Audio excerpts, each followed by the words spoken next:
Hi, everybody. My name is Yukta Kulkarni, and my stage of development was young adulthood. And I'm going to be doing a cross cultural comparison on work life balance in young adulthood in three different countries: the United States of America, India, as well as Germany. Work life balance is a really critical issue, especially in this stage of development. This stage of development is already a huge and critical stage of development because it's between the ages of 18 and 29, and you go through so many things during that stage of development.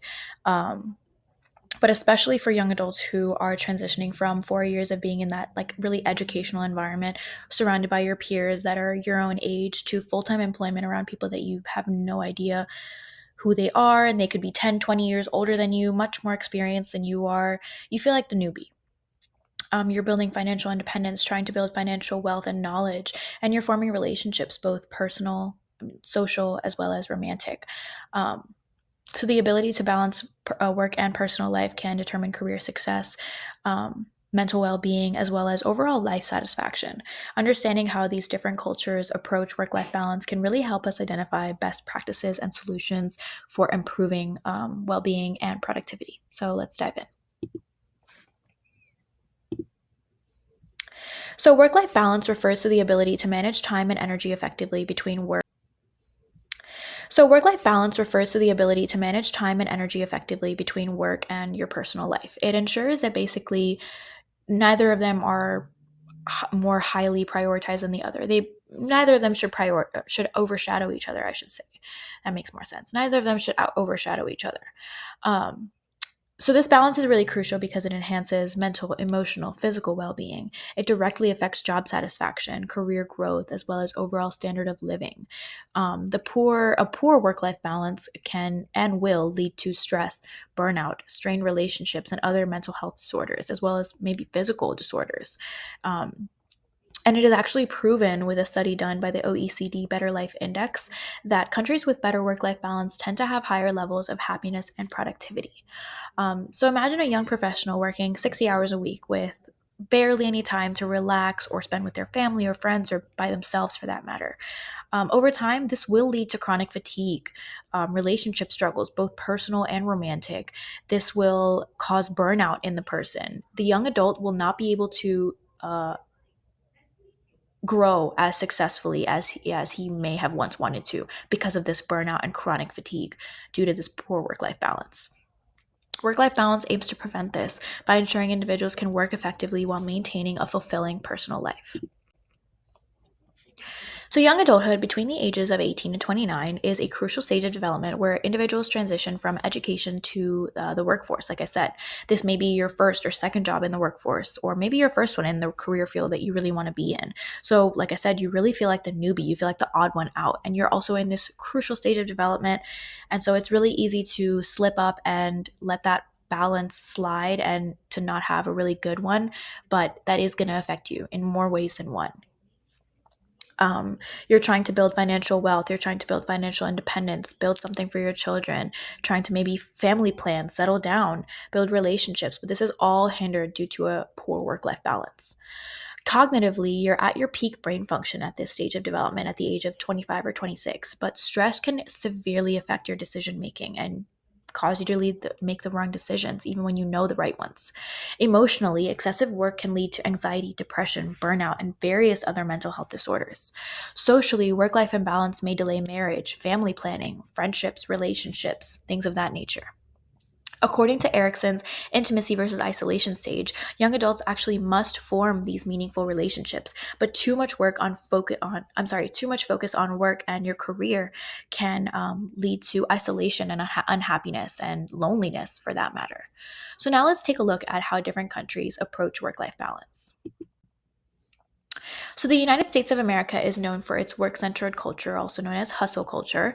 Many young adults work long hours, sometimes over 40 hours a week, with minimal, if even any, vacation time. And these are young adults that are just stepping into the career field, working upwards of 40 hours a week. So, the key challenges for young adults here are the long work hours. These are 8 to 12-hour shifts, maybe even longer, and minimal PTO if they even are getting any. Um, there is no federally mandated paid parental leave or vacation time, so if they were to have a child or anything like that, they would have to leave right away in some instances. Depends on your employer. The psychological impact of this, or I'm sorry, I forgot to do So there's this thing that is in the United States that is not really in a lot of other countries, but this is called the always on culture that we have.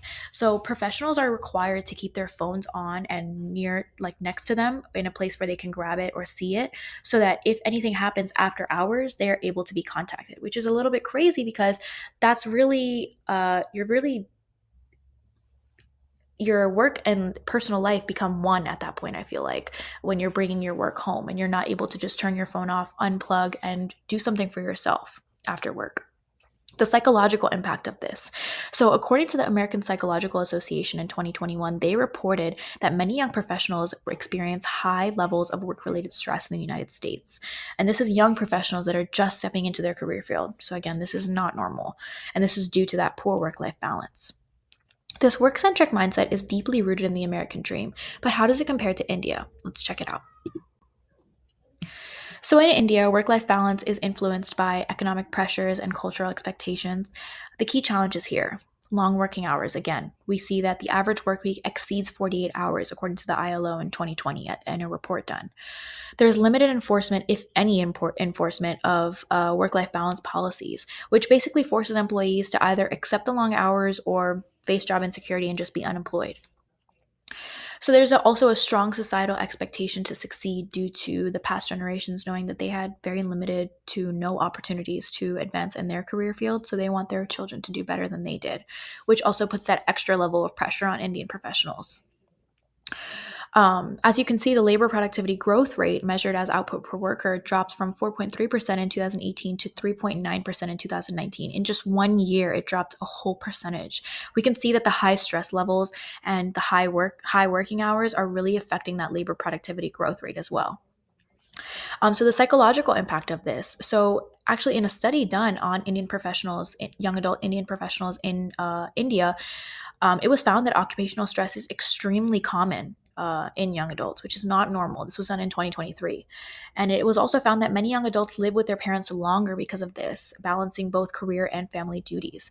Unlike the United States, where independence is prioritized, almost encouraged, young adults in India are often responsible for contributing, to family finances while pursuing career success as well, which just adds that extra level of pressure on them, making work-life balance really, really difficult.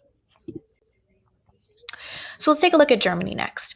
Germany provides a stark contrast, emphasizing work life harmony with strict labor laws, which is really important to look at.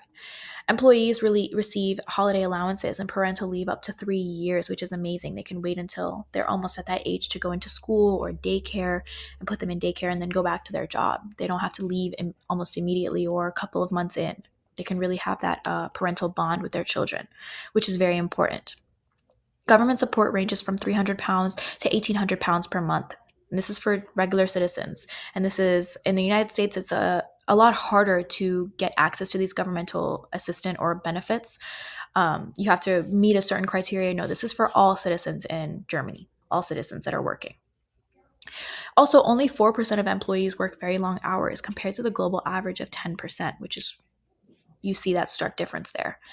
The Work Hours Act limits work to 8 hours per day and 48 hours per week. This is a law. They cannot work more than 8 hours a day or 48 hours per week. And that's 48 hours. That would be 40 hours plus 8 hours of overtime.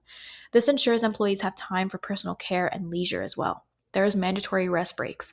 30 minutes for every 6 hours worked for every employee that's their right. 30 minutes of rest, plus 11 hours of rest mandatory in between work days. So sometimes people will, in the United States, I worked in food service, so it was very common for me to get out of my job at 12, 1 o'clock in the morning after closing, and then I would be back at 8, 9 o'clock to open, which is crazy. But in Germany, they have that 11 hours mandated rest time, so they're not able to, young adults usually call it a clopening shift, when you close and then have to open again. They don't have any of those. They have that mandatory rest break, so they're able to get their rest in. Germany values cooperation, teamwork, and worker well-being, or employee well-being, I should say, ensuring a healthier work-life balance compared to the US and India. So now let's look at let's compare work-life balance really between these three cultures. I've put in a little table here. You can see that the productivity levels are low and low to medium in the United States and India, which is funny because their work hours are a lot longer than Germany's are.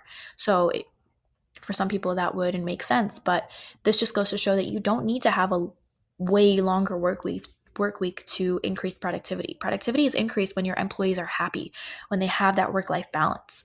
You can see that Germany has 20 plus days mandatory by law, federally mandated, of PTO or paid time off for German citizens. There's a strong separation between work and personal life, and a really big emphasis on mental health and self-care, which I think is mostly, if not completely, tied into the fact that their productivity levels are higher as well. As we can see, the cultural differences in policies especially play a major role in how young adults experience work-life balance. So studies show that securing a good job in young adulthood actually helps set individuals on a path of economic mobility and personal well-being, which is great. However, poor work-life balance can lead to high stress, which leads to chronic fatigue and decreased focus, which thus reduces job performance and productivity, as we can see. Work-related stress is also linked to higher rates of anxiety and depression, among other mental health diseases. And socially, it makes less time for friendships and family formation. You really have no time for yourself at that point, no personal time. Poor work-life balance limits career progression, personal fulfillment, personal satisfaction, that sense of satisfaction that you have with your life, as well as just long-term success because of that chronic fatigue and burnout that you have. So, given these challenges, what can be done to improve work life balance? For individuals, we need to set boundaries. We need to avoid checking emails after hours. We need to negotiate terms of employment before accepting this employment. We're not in a developing country like India is, where we're forced to accept these policies or lack thereof. So, we are able to negotiate and fight for what we want a little bit more so than in India. So, we need to use this as individuals. This is our right. We need to prioritize mental health and self-care activities. Turn your phone off after you get off of work. You shouldn't have to check emails after hours. Negotiate that when you're accepting your employment. For employers, they need to offer remote work or maybe hybrid work where you're half in the office and half out the office, or flexible schedules at least, or some PTO, paid time off, vacation time, just a week or 2 weeks out of the year would greatly increase productivity, I believe, because it allows them to have that sense of self and time for themselves as employees. They're not just robots, it feels like. Their employers should also be providing mental health initiatives, team outings, team wellness days, wellness programs or initiatives for their employees in office or even out of office. Designate a day, designate a week. And then for governments, as well as like in terms of policy, it is very obvious that we need to implement stronger labor protections. We need to be protecting our employees, such as paid leave policies and work hour limits like Germany does. By learning from countries with better work-life balance, we can create a healthier and more productive future for young adults. So, to wrap up, work life balance is crucial for young adults' cognitive, emotional, and social development. The US prioritizes work, leading to stress and burnout. India's workforce faces long hours and societal and familial pressures and cultural pressures too, at that, which is really making balance difficult for them. But Germany offers a model for structured work life harmony, proving that success does not require overworking.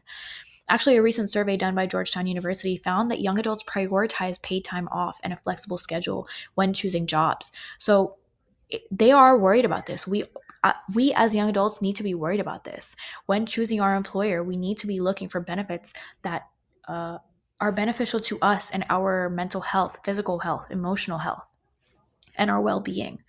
Moving forward, it is very serious and very obvious that we need policy reforms and cultural shifts to ensure that young adults can balance work and life effectively. Thank you for listening, and that was my presentation.